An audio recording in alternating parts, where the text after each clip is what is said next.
Morning to all of you.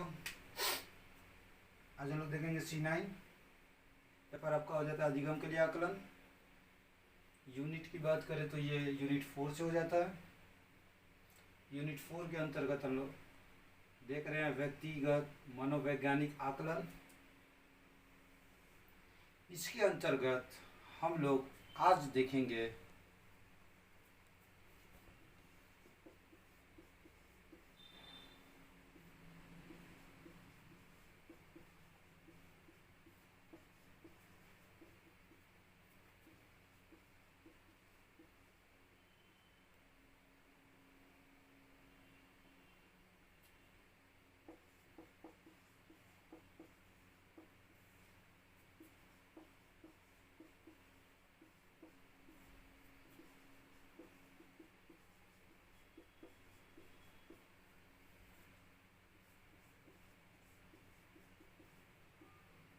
आज का जो टॉपिक होगा हम लोगों का बुद्धि परीक्षण तथा उपलब्धि परीक्षण में क्या होगा। आज का हम लोग का टॉपिक है अंतर, यानी कि दोनों में आपको हम लोग आज डिफरेंस देखेंगे। ये जो हमारा लेक्चर संख्या हो जाएगा 5। तो जैसे कि मैं इसके पिछले वाली कक्षा में ऑलरेडी आप लोग को बुद्धि का अर्थ बता चुका हूँ, बुद्धि की परिभाषा बता चुका हूँ, बुद्धि के प्रकार के बारे में मैं चर्चा कर चुका हूँ। उसके साथ साथ बुद्धि परीक्षण के प्रकार को बता दिया हूँ। उससे पहले वाली कक्षा में ऑलरेडी मैंने उपलब्धि परीक्षण के बारे में बता चुका हूँ, उसका अर्थ, परिभाषा, उसके प्रकार। तो आज हम लोग देखेंगे बुद्धि परीक्षण तथा उपलब्धि परीक्षण में अंतर। तो चलिए हम लोग देखते हैं बुद्धि और उपलब्धि परीक्षण में अंतर के बारे में। तो नंबर 1 आता है, देखिए बुद्धि परीक्षण तथा उपलब्धि परीक्षण में अंतर में नंबर 1 क्या आता है। पहला कहता है बुद्धि परीक्षण किसी व्यक्ति के जन्मजात शक्तियों की जांच करता है। यानी कि किसी भी व्यक्ति में अगर जन्मजात शक्तियों की जांच करने का होता है तो वो किसके द्वारा होता है, बुद्धि परीक्षण के द्वारा। यानी कि वही कहता है बुद्धि परीक्षण में किसी व्यक्ति के जन्मजात शक्तियों की जांच करता है। इस जांच से यह पता चलता है, किस जांच से, बुद्धि परीक्षण की जांच जब पता चलता है कि व्यक्ति बौद्धिक क्षेत्र में, यानी यहाँ पर कहता है बौद्धिक क्षेत्र में कितनी उपलब्धि कर सका है तथा साथ ही साथ वह इस क्षेत्र में कितना हद तक सफल रहा। जबकि यहाँ पर कहता है कि व्यक्ति अपने बौद्धिक क्षेत्र में कितनी उपलब्धि कर सका और साथ ही साथ वह इस क्षेत्र में, यानी किसी भी क्षेत्र में वह कहाँ तक सफल रहा बुद्धि परीक्षण के अंतर्गत। वो कैसे करेगा, यानी कि वो कह रहा है कि सफलता उसको कैसे प्राप्त होगी, जब वो सोच समझकर कार्य कर रहा है तब। जबकि उपलब्धि परीक्षण से यह पता चलता है कि व्यक्ति ने किसी विषय को सीखने में कितनी सफलता प्राप्त की है। यानी कि ये उपलब्धि परीक्षण बताता है, ये आपको बौद्धिक परीक्षण जो बुद्धि परीक्षण जो बताता है यह दिखाता है कि व्यक्ति किसी भी क्षेत्र में कितना हद तक सफल हुआ। और उपलब्धि परीक्षण यह बताता है कि कोई भी व्यक्ति किसी भी विषय को सीखने में कितनी सफलता प्राप्त की है। तो पहला ये हो गया अंतर।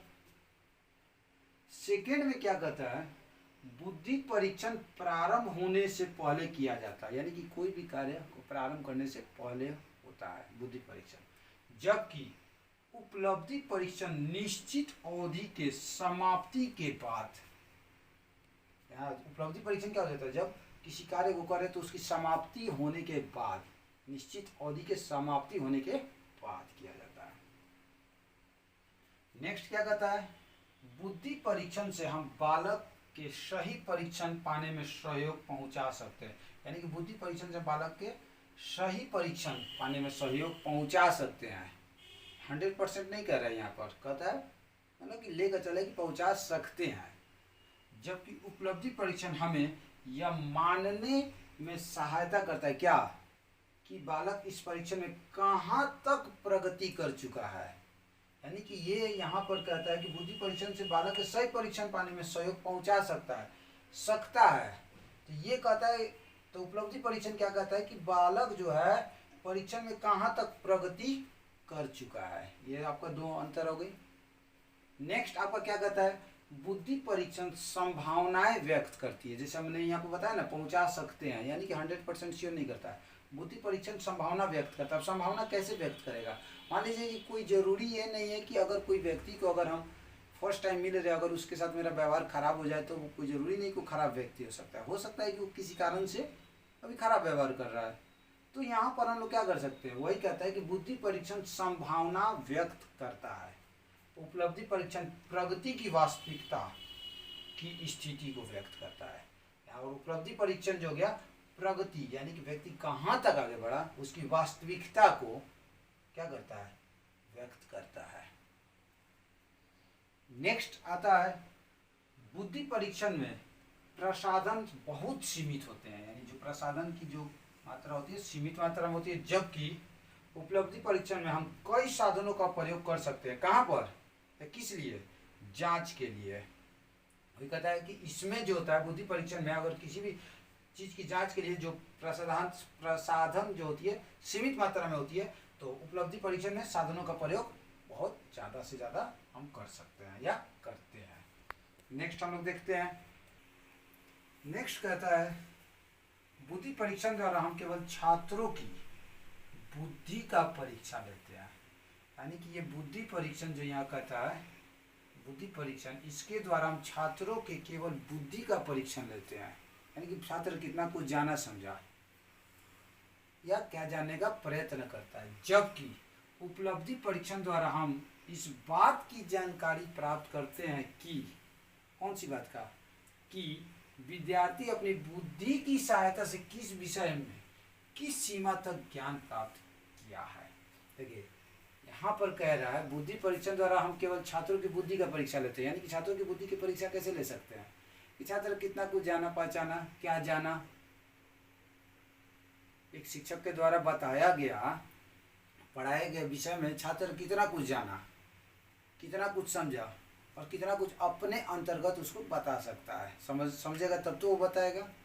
लेकिन उपलब्धि परीक्षण की अगर बात करते हैं तो इसके द्वारा इस बात की जानकारी होती है कि विद्यार्थी अपनी, यानी कि सेल्फ, अपनी बुद्धि की सहायता से किसी विषय को कितना कुछ जाना, यानी कि उसमें वो किसी की मदद ना ली, ना शिक्षक की ना किसी और की, अपने बुद्धि की सहायता से उस विषय को कितना कुछ जाना, कितना कुछ समझा, ठीक है, और समझने के साथ साथ किस सीमा तक उस विषय के बारे में क्या प्राप्त की, ज्ञान प्राप्त किया है। ये होता है उपलब्धि परीक्षण के अंतर्गत। नेक्स्ट कहता है, बुद्धि परीक्षण द्वारा हम छात्रों का केवल बुद्धि क्षमता का मापन करते हैं। यानी कि बुद्धि क्षमता का मापन बुद्धि परीक्षण के द्वारा ही होता है। किसका? छात्रों का। जबकि उपलब्धि परीक्षण द्वारा हम उसके अर्जित ज्ञान का अध्ययन का मापन करते हैं। यानी कि बुद्धि परीक्षण द्वारा हम छात्र का सिर्फ और केवल बुद्धि का मापन करते हैं, क्योंकि कितना कुछ जाना समझा, लेकिन कितना कुछ जाना, लेकिन उपलब्धि परीक्षण द्वारा हम उसके अर्जित ज्ञान, यानी कि अर्जित मतलब कितना कुछ सीखा, उसका अध्ययन का मापन करते हैं। अब कैसे करता है? जैसे एक शिक्षक हो गया, अगर कक्षा ले रहा है, चाहे ले रही है, तो उस स्थिति में क्या होती है, किसी भी बुक को अगर पढ़ रही है, बता रही है, तो छात्र क्या करते हैं? सुनते हैं। तो सुनने के बाद क्या करते हैं? वो अर्जित कर रहे हैं। अर्जित मतलब अपने अंदर में समावेश कर रहे हैं उसको, जान समझे। जैसे हम लोग का भाषा होता है जो हम लोग अर्जित करते हैं, एक दूसरे से सीखते रहते हैं, अर्जित। तो यहाँ पर वो कहता है कि उपलब्धि परीक्षण के द्वारा, यानी कि छात्र अब शिक्षक की बातों को कितना कुछ समझा, कितना कुछ जाना, ठीक है। ये आपका इसका जो परीक्षण होता है वो किसके द्वारा होता है? इस परीक्षण के अंतर्गत यानी छात्र जितना कुछ समझा जाना वो किस लिए होता है? मापन करने के, यानी कि अध्ययन के मापन के द्वारा। वही कहता है कि जबकि उपलब्धि परीक्षण द्वारा हम उसके अर्जित ज्ञान के अध्ययन का मापन करते हैं, जिसे ज्ञानार्जन कहा जाता है। दूसरे शब्दों में ये जो ज्ञान को अर्जित करना या ज्ञान को अर्जित करने वाले को हम लोग कहते हैं ज्ञानार्जन करते हैं। नेक्स्ट क्या कहता है? बुद्धि परीक्षण के अंतर्गत अर्जित ज्ञान द्वारा केवल सफल होता है, यानी कि जो आपको अर्जित ज्ञान होता है वो केवल क्या होता है? सफलता की प्राप्ति करता है। जबकि उपलब्धि परीक्षण में अर्जित ज्ञान सफल होता है, और उपलब्धि परीक्षण के अंतर्गत जो अर्जित ज्ञान होता है क्या होता है? पूर्ण रूप से सफल होता है। क्यों? क्योंकि छात्र उसको सुनने के लिए, समझने के लिए अपना समय दिया, पूर्ण रूप से सुना, समझा, और उसके बाद क्या किया, वो चीज़ को अपने अंदर में समावेश कर लिया। जैसे कि एग्जाम्पल में मैं देता हूँ, कोई मूवी होती है तो किसी फिल्म को बोलकर समझाना, सिर्फ उसको ऑडियो देना, और किसी फिल्म उसी फिल्म को ऑडियो वीडियो दोनों देना, दोनों में अंतर हो जाती है।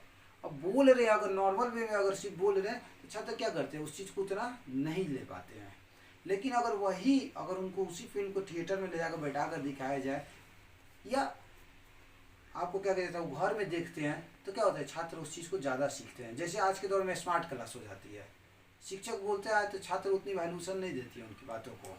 लेकिन अगर वही स्मार्ट क्लास में जाते तो क्या होता है, छात्र आसानी से सीख लेते। तो वही कहता है कि यहाँ पर बुद्धि परीक्षण अर्जित ज्ञान हो गया, यानी कि वो एक शिक्षक के द्वारा बोला हुआ हो गया, केवल सफल होता है, जबकि उपलब्धि परीक्षण अर्जित ज्ञान सफल होता है। यानी कि अर्जित ज्ञान सफल, यानी कि अब छात्र 5 साल बाद भी अगर छात्रों से उस चीज़ के बारे में पूछा जाए तो वो पूर्ण रूप से उसके बारे में क्या करते हैं, बता देते हैं। नेक्स्ट कहता है, बुद्धि परीक्षण के अंतर्गत प्रश्नों का निर्माण सामाजिक वातावरण, यानी कि सामाजिक वातावरण को ध्यान में रखकर किया जाता है। बुद्धि परीक्षण के अंतर्गत जो प्रश्न का निर्माण होता है वो सामाजिक वातावरण को ध्यान में रखकर किया जाता है, जबकि उपलब्धि परीक्षण के प्रश्नों का निर्माण व्यक्ति द्वारा अध्ययन किए गए, यानी कि व्यक्ति या छात्र जो चीज़ का अध्ययन किए गए या एक विषय को ध्यान में रखकर किया जाता है। छात्र कितना अध्ययन किए वो, या फिर आपको कहता है कि एक विषय को या किसी एक खास विषय को ध्यान में रखकर इसके अंतर्गत, यानी कि आपका कहता है कि उपलब्धि परीक्षण के अंतर्गत जो प्रश्न का निर्माण किया जाता है, या तो छात्र कितना चीज सीखा वो, या फिर किसी विषय को ध्यान में रखकर किया जाता है। क्यों किया जाता है, इसलिए किया जाता है क्योंकि ऑलरेडी बच्चे उस चीज़ को क्या करते हैं, जान चुके हैं अपने अनुसार। तो अगर उसके ध्यान में रखकर अगर परीक्षा का प्रश्नों का निर्माण किया जाता है तो क्या होता है, छात्र आसानी से उसको क्या कर सकते हैं, बना लेते हैं, उनको कोई समस्या नहीं होती है। नेक्स्ट क्या कहता है, बुद्धि परीक्षण में ज्ञान की सीमा की जानकारी प्राप्त नहीं की जाती है, यानी कि बुद्धि परीक्षण के अंतर्गत जो भी ज्ञान की सीमा की जो जानकारी होती है उसको हम प्राप्त नहीं किया जा सकता है। लेकिन उपलब्धि परीक्षण द्वारा व्यक्ति की बुद्धि की मात्रा को नहीं मापा जा सकता है। यहाँ कहता है कि बुद्धि परीक्षण में ज्ञान की सीमा की जानकारी नहीं प्राप्त की जा सकती, जबकि उपलब्धि परीक्षण द्वारा व्यक्ति की बुद्धि की मात्रा को नहीं मापा जाता है यहाँ पर। तो ये था हम लोग का बुद्धि परीक्षण और उपलब्धि परीक्षण में अंतर। तो अभी और आगे हम लोग देखते हैं। नेक्स्ट क्या कहता है, बुद्धि परीक्षण के द्वारा हम यह पता लगाने का प्रयास करते हैं, यानी कि स्वयं से या कोई भी व्यक्ति जो भी होता है जो प्रयास करता है पता लगाने का प्रयास करते हैं कि कोई विद्यार्थी या बालक आगे चलकर कहाँ तक तरक्की कर सकेगा। ये पहले यहाँ तक करता है, यानी बुद्धि परीक्षण के द्वारा कोई भी व्यक्ति अब कैसे पता करेगा, उसके सोच विचार के ढंग से। अगर वो व्यक्ति देख रहा है कि उसको व्यवसाय क्षेत्र में ज़्यादा अगर उसको जानकारियाँ प्राप्त हो या व्यवसाय क्षेत्र से जुड़ चुका है कोई बालक, तो क्या होगा, तो आदमी एक अनुमान लगा लेता है कि वह विद्यार्थी या बालक आगे चलकर क्या होगा, व्यवसाय क्षेत्र में जा सकता है या जिस भी क्षेत्र में वो जाना चाहता है। तो क्या करते हैं, बुद्धि परीक्षण के द्वारा हम प्रयास लगाने का प्रयत्न कर लेते हैं कि यानी कि वो आगे चलकर क्या तरक्की करेगा, किस तरक्की तक आगे बढ़ेगा, कहाँ तक वो कुछ कर सकता है। जबकि उपलब्धि परीक्षण द्वारा यह पूरी तौर पर नहीं मालूम किया जा सकता है कि विद्यार्थी आगे चलकर कहाँ तक तरक्की कर सकता है। यानी कि बुद्धि परीक्षण में कोई भी विद्यार्थी या कोई भी व्यक्ति के बारे में हमको आगे की तरक्की के बारे में मालूम कर सकते हैं, लेकिन उपलब्धि परीक्षण में हम नहीं कर सकते हैं। नेक्स्ट क्या कहता है, नेक्स्ट आपका कहता है बुद्धि परीक्षण द्वारा विद्यार्थी की बुद्धि लब्धि निकाली जाती है, यानी कि बुद्धि लब्धि निकाली जाती है किसके द्वारा, बुद्धि परीक्षण के द्वारा। जबकि उपलब्धि परीक्षण में विद्यार्थी द्वारा किए गए अध्ययन या शिक्षा लब्धि निकाली जाती है। यानी कि देखिए यहाँ पर दोनों में अंतर आपको दे देता है। बुद्धि परीक्षण में विद्यार्थी की बुद्धि लब्धि निकाली जाती है, तो इसके अंतर्गत उपलब्धि परीक्षण में क्या निकाली जाती है, अध्ययन या शिक्षा लब्धि निकाली जाती है। सो माय डियर स्टूडेंट, आज हम लोगों ने देखा बुद्धि परीक्षण तथा उपलब्धि परीक्षण में अंतर, जो कि मैंने आपको 12 तरह से इसके बारे में अंतर बताया। So thank you, have a nice day.